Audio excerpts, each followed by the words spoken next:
Quart exercici, alliberar els angulars.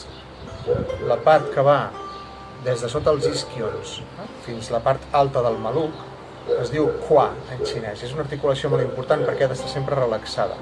Necessito sentir-la com oberta.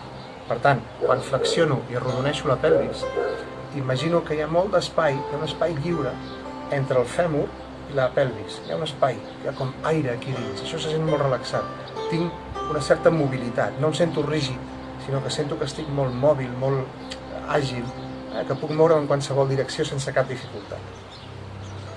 Imagina que pots respirar aquí dins, imagina que pots obrir aquí dins.